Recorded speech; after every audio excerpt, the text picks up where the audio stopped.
Merhaba, geldiniz mi? Hoş geldiniz. Ben de böyle yayına ufak tefek hazırlanıyordum. Hımm, neredeymiş bakayım benim okuyacağım bölüm? Instagram'dan gelenler belki görmüştür, haberiniz vardır. Zaten başlıktan da anlamışsınızdır. Evet, 98. Son hazırlıklarımı da yapayım. Oldukça sıcak bir gün. Bugün yarım çıkıyorum.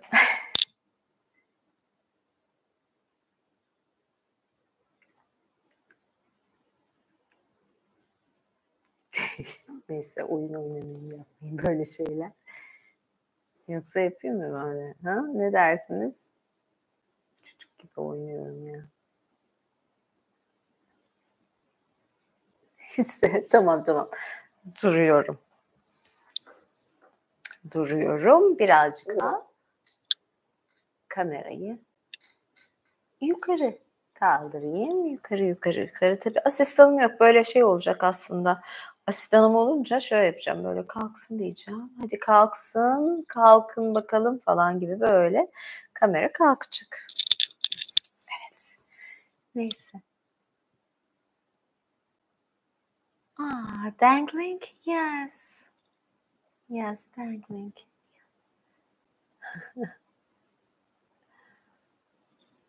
Hoş geldiniz. Bugün size Temmuz'dan bahsedeceğim. Ay Temmuz değil de mitolojideki Temmuz'dan, Tammuz. Kamera kalkar tabii ki. Selamlar, moderatörüme de selam. Evet. Birkaç tane kaynağım vardı. Onları da getireyim. Kaynaklarımı.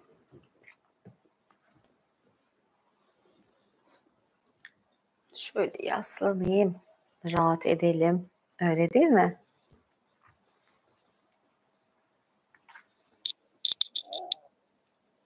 Teşekkür ederim.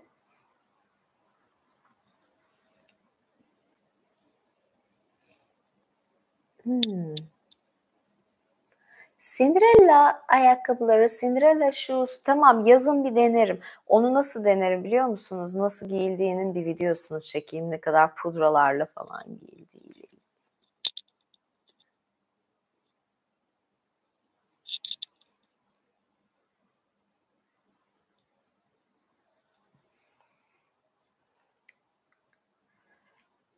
Evet.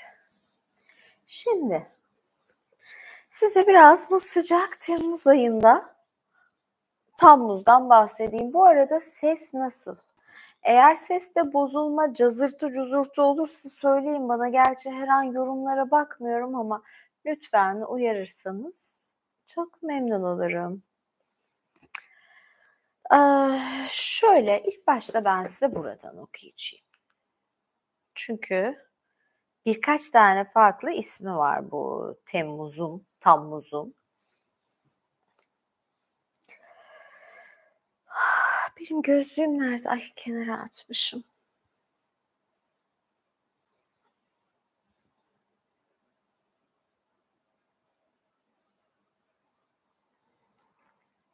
Sümerya'da Tammuz, Dionysos, Osiris, Horus, Hazreti İsa. Yani Adonis'le de ilişkilendirilir. Hepsinin aynı kişi olduğu ya da aynı arketipten beslendiği, aynı yapı olduğu söylenir. Tammuz, Suriye ve Lübnan'da tapılan bir ilah olan Dumuzi'nin İbrani dilindeki karşılığıdır. İncil'de Hezekiel 8:14'te bahsi geçen Tammuz, İsa'dan önce 2000 civarında 25 Aralık günü Suriye'nin Gebal, modern Gebal, Yunanca Bubios şehrinde Milita isimli bir bakireye doğan bir yaşam ölüm yeniden doğuş tanrısıdır. Mağarasından sabah çıkar, gece döner, aradaki sürede gökyüzünü tavaf eder. Yunanlılar onu Adonis olarak tanır. Sözcük Fenike dilinde de ve İbranice'de Athon'dan gelir. Babil mitolojisi Dumuzu ya da Tammuz'u kışı simgeleyen vahşi bir yaban domuzunun katlettiği yakışıklı bir çoban olarak anlatır. Tammuz mucizeler göstermekte, hastaları iyileştirmektedir. İnsanoğlunun kurtarıcısı olmak için meşakkatli bir ölüme katlanmış, bir takım beyanlara göre üçüncü gün yeniden dirilerek ebediyen kutsanmış yeni bir hayata başlamıştır. Ses iyi gidiyor mu?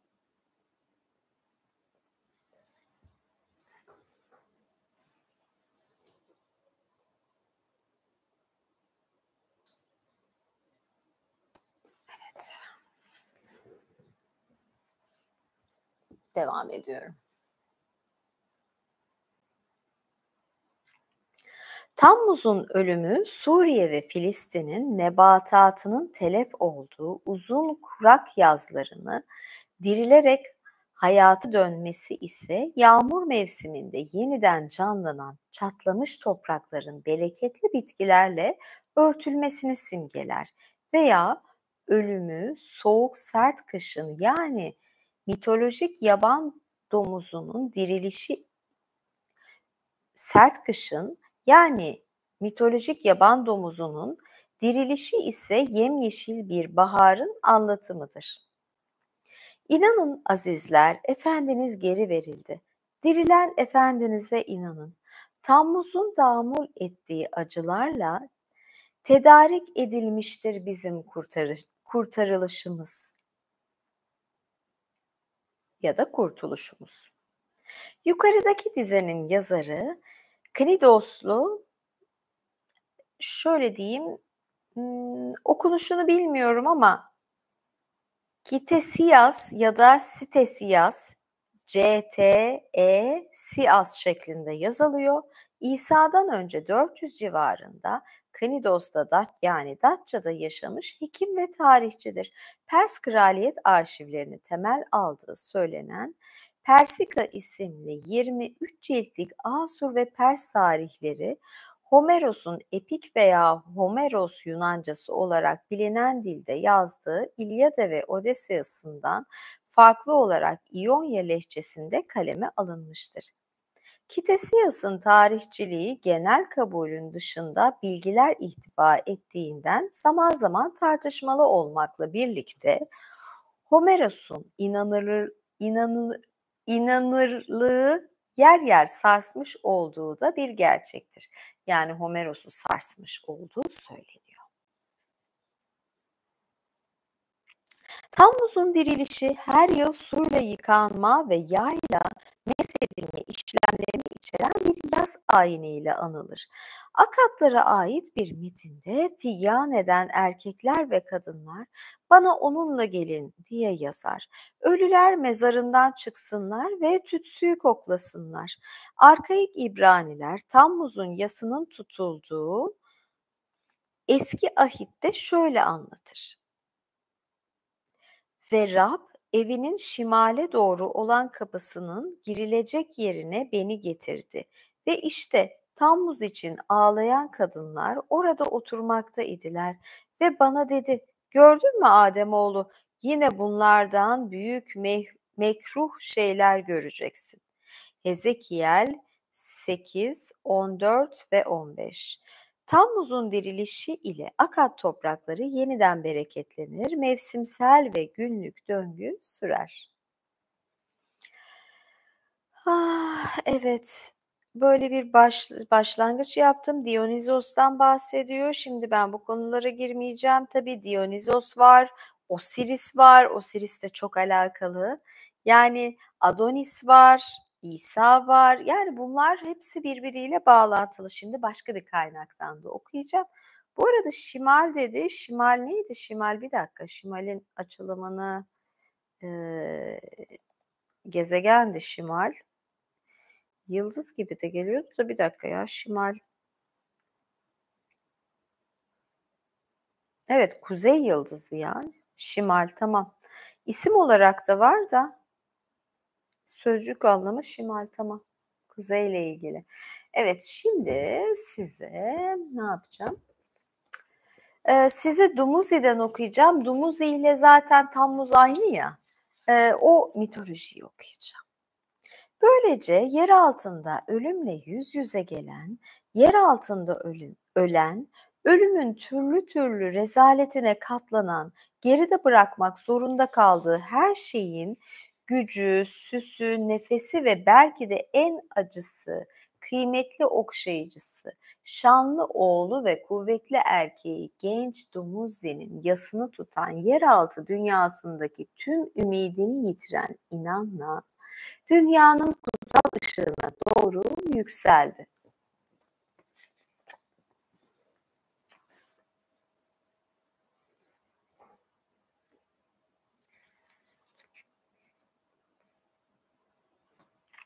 Onunla beraber yeraltı dünyasının dudaksız kraliçesine vaat ettiği o ikame yaşamı aramasına yardımcı olması için gönderilmiş yaşamı ölüme çeviren kansız, açgözlü bir grup olan soluk iblisler vardı. İnanla dönüşü olmayan ülkenin kapılarından geçtikten kısa bir süre sonra tekrar ipekli kaftanına ve ışıltılı mücevherlerine bürünmüştü. Sonra yaşlı bir adam yara izli yüzünden aşağı süzülen sevinç gözyaşlarıyla ona yaklaştı. Tanrıçanın geri döndüğünü ve dallarında soluk yeşil tomurcukları ile gökyüzünün parladığını görünce o kadar mutlu oldu ki dizlerinin üzerine çöktü ve ona uzandı. Ama iblisler anlaşılmaz şeyler söylemeye başladı ve görgüsüz yuvalarında ateşler yanarak yaşlı adama saldırdılar. İnanla haykırdı. Hayır, o değil. Bu sadık ve vefalı bir adam. Bu değil. Benim seçimim bu değil. İblisler inleyerek, homurdanarak, diz çökerek geri çekildiler. Yürümeye devam etti inanla. Başka bir figür tarafından karşılandı. Başı neredeyse tanrıçanın ayaklarına değecek kadar önünde eğilen bu figür bir tanrıydı.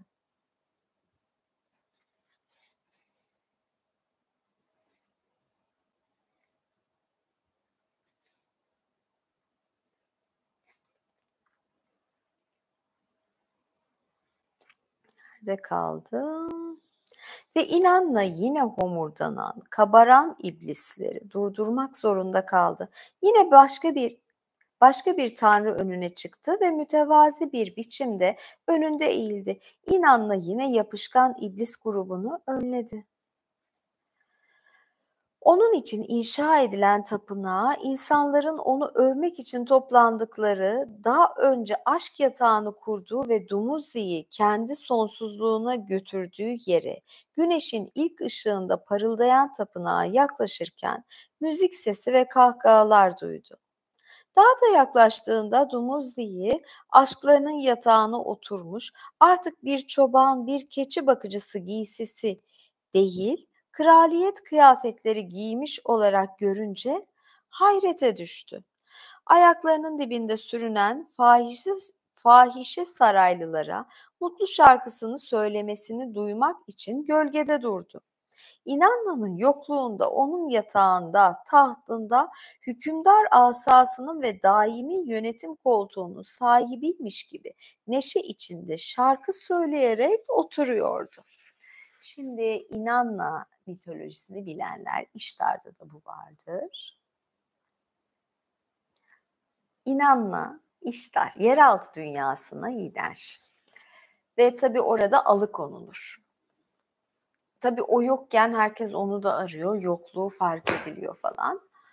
Ama o sırada sevgilisi, aşığı, çoban sevgilisi yani Dumuzli ya da Tammuz bayağı onun yokluğunda eğlenir yani, keyif çatar ve bunu İştar ya da İnanna görüyor.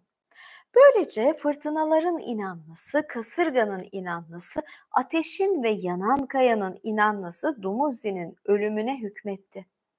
İblisler, saraylı fahişeler çığlıklar atıp buzlu parmaklarını müstakbel kralın üzerinde gezdirirken annesine olan tüm bağlılığını, tanrıça eşine olan tüm tutkusunu unutmuş olan Dumuzi'nin üzerine hücum edip sonra onu toz içinde sürükleyerek götürdüler. Böylece her yıl nehirler kurur, toprak solgun gri bir renge döner ve insanlar Dumuzi'nin ölümünü hatırlar. İlahilerinde ve dualarında İnanna'nın her ölüm yıl dönümünde kuru gözlerle yas tutarak dünyayı yeniden canlandırmaya devam etmek için dönüşü olmayan ülkeye bir hayat gönderme sözünü yerine getirdiğini hatırlarlar. Şöyle bir şey oluyor tabii. İnanla yeraltı dünyasına gittiği zaman onun oradan dönebilmesi için bir şart koşuluyor. Yerine başka birini bırakması gerekiyor. Yani tamam kurtulabilir yeraltı dünyasından ama yerine biri geçecek. O da zaten böyle eğlenen Tammuz'u, Dumuzlu'yu görünce onu yolluyor. Hadi diyor. Yolla. Yani şey gibi böyle yaramazlık yapan, saygısızlık yapan sevgilisini, genç sevgilisine oldu falan da diyorlar. Direkt yolluyor. Yol veren kadın. Hem ölüler ülkesine gidiyor hem de yol veriyor. Ama ağıt da yakıyor. Ve inanla şöyle bir ağıt yakar. Gitti kocam, tatlı kocam, gitti aşkım, tatlı aşkım. Vahşi boğa artık yaşamıyor. Çoban, vahşi boğa artık yaşamıyor. Vahşi boğa, dumuzdi artık yaşamıyor. Ama ölüme gönderen de kendisi. Böyledir kadınlar tabii. Yani hem ağıt yakarlar, üzülürler. Ah gitti, vah vah erim falan. Dur bakayım şöyle. Ah erim gitti, vah vah nasıl da gitti falan ama bir yandan da işte ölüme gönderen de bazen biz oluyoruz gibi. Bakayım neden bahsediyoruz? Sonrasında kitapta Osiris'ten bahsedecek. Osiris'e geçmeyelim. Ya Osiris'i çok severim. O ayrı ama şimdi ona girmeyeyim. Belki birazdan da bir yudum su içeyim. Birazdan belki. Ay işte oturuşa bak. Bu etek de fazla mini ya. İnsan rahat edemiyor. Yani.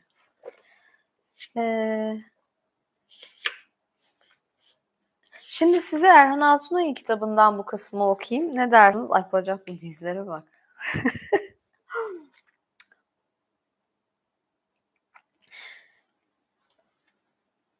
Tanrısal çift. Yukarıda bahsedilen Enki'nin falan olduğu İnanla rahibeleri, fahişeleri. Şimdi zaten bu İnanla ve Dumuzi'de tanrısal çift. İştar ve Tammuz bunlar tanrısal çiftler zaten.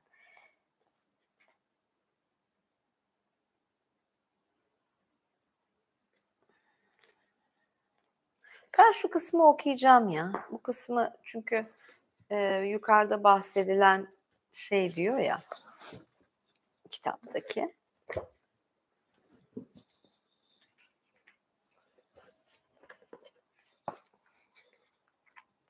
Avlunun bir tarafına çalgıcılar oturmuş, ellerindeki harpleri, lirleri, flütleri, davul ve dümbelek ve tefleri çalıyor. Kadın ve erkeklerden oluşan bir grupta şarkılar söylüyordu. Bir ara rengarenk giysilerle bir takım kimseler çıktı ortaya ve müziğe ayaklarını uydurarak başladılar oynamaya. Hep genç kızlar, genç erkekler de oynayanlar. Yanımdakiler koşuyorlardı. Bunlar tapınağa rahibe ve rahipleri diyerek.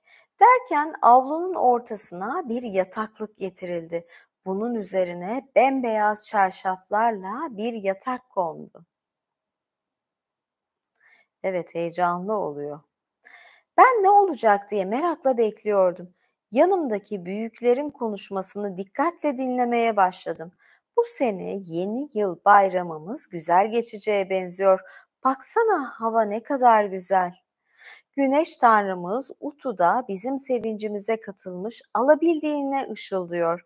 Tanrımız Dumuzi yer altından çıkıp sevgili tanrıçamız İnanna ile bir evlensin.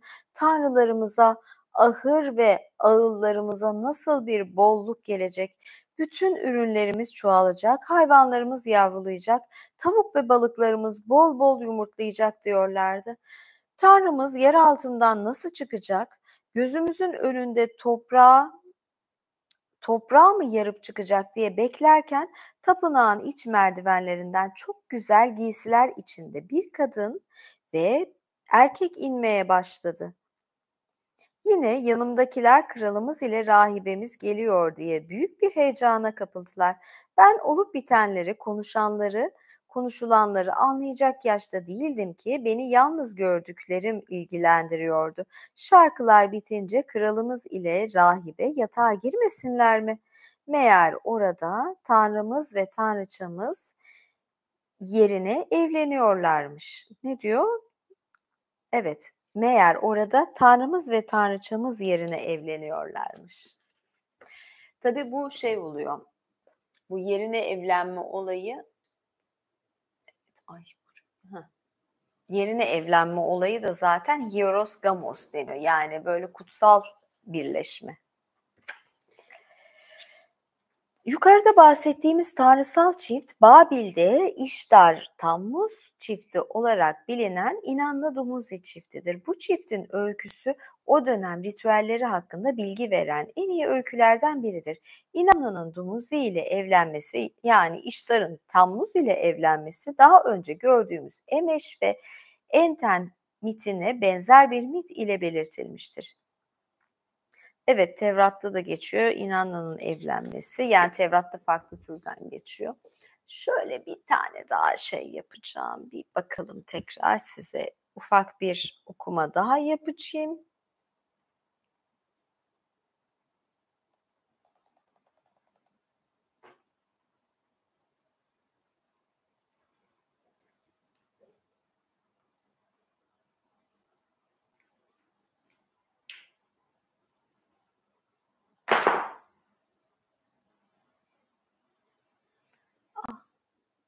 Ne oldu bir dakika? Ha, reklam oynatılıyor. Arada reklam alıyor bu. Ben bilmiyorum nasıl oluyor. Ah, terliklerim düştü ya. Neyse, bir tanesi düşünce diğerini de bıraktım. Şöyle bir son bakayım. Tammuz veya Tamuz Arapça, Tammuz İbranice, Akatça Duzu ya da Düzu, Sümerce Dumuzi, daha sonra İştar olarak adlandırılacak İnanna tanrıçasının kocası olan bir antik Mezopotamya tanrısıdır. Sümer, Akat ve bazı Sami halklarının dinlerinde yer almış tanrıdan Tanakh gibi Musevi kaynaklarda da bahsedilmiştir.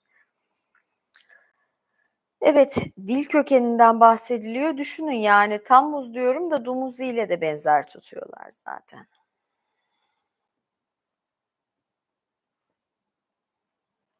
Ve ilk kökeni Sümerlere dayanıyor.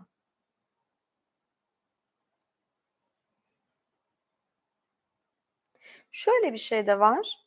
Ee, Çoğu zaman ahır hayvanlarının ve çobanlarının ya da kırsal hayatın, ekinlerin ve hasadın koruyucusu olarak görülmüştür. Sümer mitolojisinde çoban görünümlü olarak betimlenir. Sümerler İnanna tanrıçasının bir çiftçi ile bir çoban arasında kimin kocası olacağı konusunda bir seçim yaptığını ve çoban olan Tammuz'u seçtiğini inanmıştır. Bu kimi size çağrıştırdı? Hani böyle çoban falan deyince tabii ki Habil ile Kabil'i. Bu yüzden çoğunlukla İbrahimi dinlerde yer alan Habil ve Kabil hikayesiyle karşılaştırılmaktadır. Buna ek olarak Tammuz'un senenin bir yarısını yeraltı dünyasında ölü bir şekilde geçirdiğine, diğer yarısını ise İnanna ile dünyada yeniden doğarak geçirdiğine dair Sümer hikayeleri vardır. Sıcak ve kurak yaz ayları Tammuz'un ölümünü simgelemişken, yağışlı ve serin dönemler yeniden doğumunu belirtmiştir. Dumuzi, Sümerler'de İnanna'nın eşiyken, Akatlar'da İnanna'nın dengi olan İştar'ın eşidir. Akatlar, Gılgamış Destanı'nda Tammuz'u bir Allalu kuşu olarak betimlemiştir. Antik Kenan inancında Adonis de, ki daha sonraları Yunan panteonuna girmiştir, burada kök salmıştır. Yunan inanışlarında Adonis adına küçük bir bahçe düzenleme geleneği de bulunmaktadır.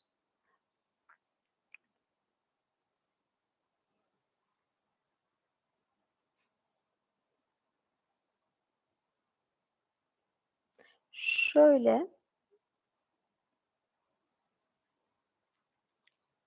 yani Tanah'ta da Tammuz'a birkaç atıf var. Zaten Hezekiel'i okumuştum. Şimdi evet, ben başka yerlere kaydım.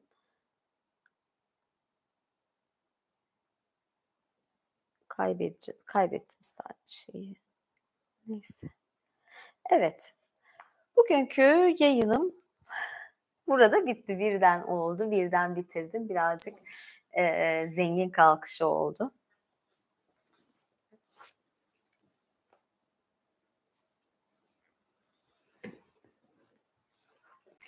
Şimdi size ufakça bilgilendireyim.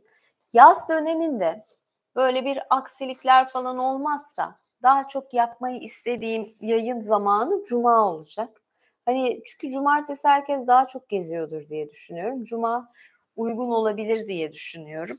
Yani haftada bir, bazen iki canlı yayın yaparım. Dediğim gibi seyahatlere göre belki önceden çekim yapıp yüklerim ya da başka gün yapabilirim ama genelde hafta sonunu yeğliyorum.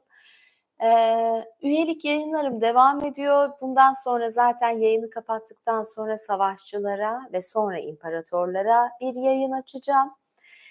Ama şöyle söyleyeyim, savaşçı üyelik değişecek. Savaşçı üyelikteki, daha doğrusu yani yaz sonuna doğru zaten onun şeyini değiştireceğim biraz. Belki onu daha bir ön üyelik gibi yapacağım. Başına bir ön üyelik yapacağım falan. Birkaç öyle değişimler olabilir. Ah, İmparator üyelik ise kalacak. Zaten yaz döneminde de provalar devam ediyor. Provalar, denemeler, hazırlanma videoları falan gibi güzel videolar çektim. Bu yaz sıcağında plaj kıyafetleri, plaj kombinleri hazırlığı gibi bir şeyler yaptım. Bu şekilde devam ediyor. Yurt dışından beni izleyenler ise her zaman YouTube'a üye olamıyorlar. Ben bu şikayetleri çok duydum. YouTube'dan üyeliği kabul etmiyor diye. Ben de bunun için üyelik yayınlarını Patreon'da da yayınlıyorum. Daha sonradan kayıt alıyorum ve Patreon'a da yüklüyorum. Yurt dışındaki takipçilerim de Patreon'a girip oradan üyelik yapabilirler. Ya çeşitli, dediğim gibi bazı şeyleri montajlayamadım, gelecek. Yani en azından imparator üyelere haftada bir özel video gelir. Haftada 2 de canlı yayın yapmaya gayret ediyorum. Savaşçı yayınlarını arttırmadığım için, yani şöyle bir şey, savaşçı yayınları biraz azaldı. Yakında savaşçıların üzerine bir üyelik gelecek. O zaman ne olacak? Orada yani haftada bir canlı yayın yapacağım. Ama şimdi ufak bir savaşçı yayını yapacağım. Evet, neyse, tüm bilgilendirmeyi de yaptım. Bir dahaki yayında görüşmek üzere diyorum. Hoşça kalın. İyi geceler, iyi hafta sonları. Görüşürüz.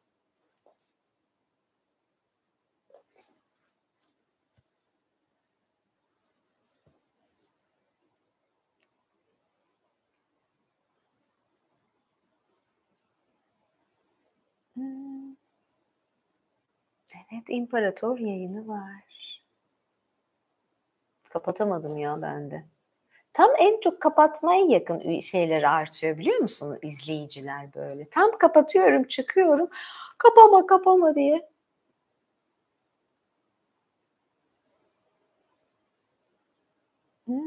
Thank you. Bye bye.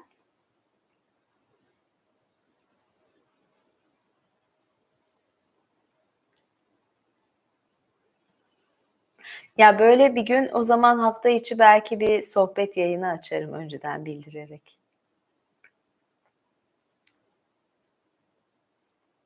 Selam, Ulaş. 15-20 dakika yok ya. Özel konuşmalar için üyeliğe gelin. Hemen hadi bakalım. Az sonra yani madem buradan konuşmak istiyorsunuz sohbet için hemen savaşçı yayını açacağım.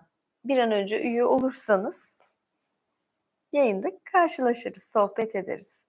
Çünkü ne oluyor mesela Şevko yazdı. Benim uzun süredir savaşçı bir takipçim, üyem. Hatta ona lakap bile koydum. Belki sizin de bir lakabınız olur ya da sohbet ederiz. Bekliyorum.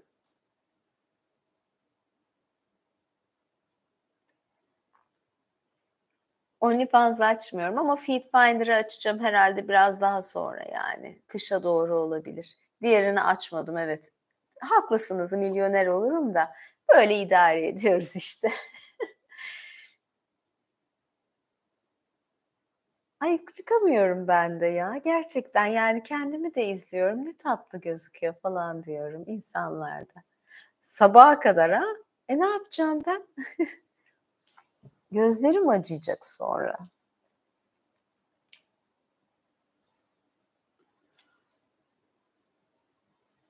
Instagram'dan özel hesap falan uğraşmadım ya çok Instagram'larla onun üyeliklerini. Yok yok OnlyFans yapmam yani ben bir yere kadardır. Benim bir çizgim var. O yüzden açmam.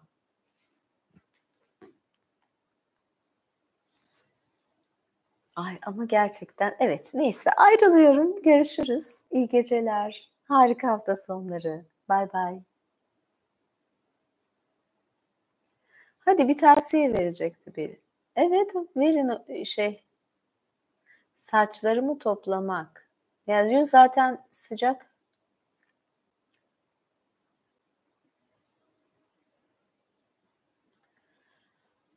Nasıl? Mail atabilirsiniz ama maillerde kaç yüz mail birikmiş durumda şu anda. Mail atın desem birkaç yüz mail birikmiş. Buradan hemen yazın. Ya bazı önerileri açığım açıkçası provalar falan filan var ya. Yani bugün de yaptım ama bazen bana bir asistan gerekiyor. Yaz dönemi de almadım ama var yani kafamdaki asistanın da karakteristik özellikleri var. Hatta değişik tasarımlar falan da böyle şeyler de, yapacağım. Geçen bir arkadaşımla konuştum. Şey yapacağım yani.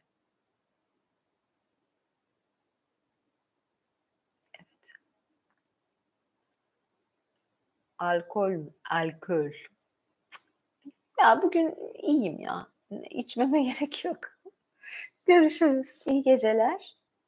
Yorum olarak yazabilirsiniz. Bir YouTube kanalının konseptinin yani yorum yazabilirsiniz. ASMR'ler de gelecek ama yaz şeyine girdi. O kadar dışarıda çoluk çocuk sesi var ki sessizlik gerekiyor. Pek onları yapamadım ve asistan gerekiyor. Neyse görüşürüz. Bay bay iyi geceler. Koltuk altı. Evet bekleyin savaşçılar ve imparatorlar geliyorum az sonra.